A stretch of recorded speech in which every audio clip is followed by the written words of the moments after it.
প্রিয় দর্শক, এই যে দেখেন আজকে লয়ে আইছি একের মাল লয়ে আইছি একের মাল। লাল লাল জাম্বুরা কে কে খাবেন আপনারা, চলে আসেন তাড়াতাড়ি। এই যে চলে আসছে আজকে। এবার বছরের সেরা ফল নিয়ে চলে আসলাম। ওটা খাইতে চাইছে, আদর করে লয়ে এলাম। খাইতে চাইছে তো, তার কারণে নিয়ে আসলাম।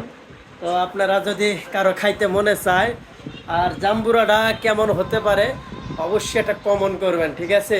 কমন করতে কেউ ভুলবেন না কিন্তু। এই জাম্বুরার কিন্তু সকলেরই দাওয়াত আছে, বুঝছেন? নতুন বছরের নতুন ফল। এবং যে চাষার থেকে নিয়ে আসছি উনি বলছে আমার গাছে বাবা দুইটা ফলই ধরেছে এবার বছরে, তুমি যদি নিয়ে যাও একদম এক রেট। আমি একদম এক রেটই নিয়ে চলে আসছিলাম। এত বড় ফল আজ পর্যন্ত আমার চোখে পড়ে নেই এবার বছরে। তো আজকে নিয়ে আসলাম। এই যে লোকটা খাইতে চাইছে, বুঝছেন, এনার জন্যই নিয়ে আসলাম আপনাদের ভালোবাসায়। এবং আপনারা অবশ্যই দোয়া করবেন সামনের দিনগুলো যেন ভালো যায়। আর এই যে ফলটা নিয়ে আসছি এনাকে খাওয়ানোর জন্য, এনে খাইতে চাইছে, বুঝছেন। একদম তো এমনি এমনি খাইতে চায় না। দেখা হচ্ছে ফলটা, এই যে দেখেন ফলটা পায়। খুশি হয়েছো না তুমি? দেখছেন, আঙ্গা বেরো পারে না, মানে মনে হয় যে শক্তি নাই, শক্তি সব খাইয়ালছে। মানে ওই যে একটা কথা আছে না, ডায়াবেটিস সব বাইরে আলছে, বুঝছেন। তো সবাই অবশ্যই ভালো থাকবেন, সুন্দর থাকবেন, সুস্থ থাকবেন, আমাদের পাশে থাকবেন। এবং এই যে আজকে যে জাম্বুরা, দর্শক বিন্দু কিছু কও, কে কে খাবো, কি সমস্যার সবাই দাবাত দাও, নাও এটা কও। তা সবাই অবশ্যই চলে আসবেন আগামীকালকে।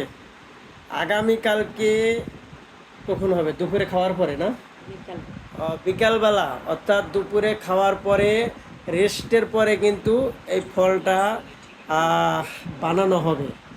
সেটা হচ্ছে গিয়ে আপনার এই কী কয়, শুকনা মরিচ, পেঁয়াজ, এরপরে সাথে থাকবে আপনার তাহলে তো একটা পুরো বল হয়ে গেল। আপনার তেল থাকবে, সর্ষের তেল। দেখেন দুই হাতে পারতেছে না এত বড় ফলটা। তো যাই হোক, সব কিছু উপর আল্লাহর ইচ্ছা, আল্লাহ পাকের সৃষ্টি, যার নিয়ামতের কোনো শেষ নাই। তো অবশ্যই সকলের দাওয়াত থাকলেও চলে আসবেন অবশ্যই ফল খাওয়ার জন্য। কে কোথা থেকে দেখলেন ভিডিওটা অবশ্যই কমেন্ট করবেন, ঠিক আছে? আর ভিডিওতে সাবস্ক্রাইব, যারা সাবস্ক্রাইব করেন এই চ্যানেলটি অবশ্যই সাবস্ক্রাইব করে পাশে থাকবেন। সকলের ভালোবাসা নিয়েই সামনের দিনগুলো এগিয়ে যাব। এবং সকলকেই দাওয়াত রইল, চলে আসবেন অবশ্যই, কেউ ভুল করবেন না। ধন্যবাদ জানিয়ে আজকের মতো এখানে বিদায় নিতে হচ্ছে। সবাই ভালো থাকবেন।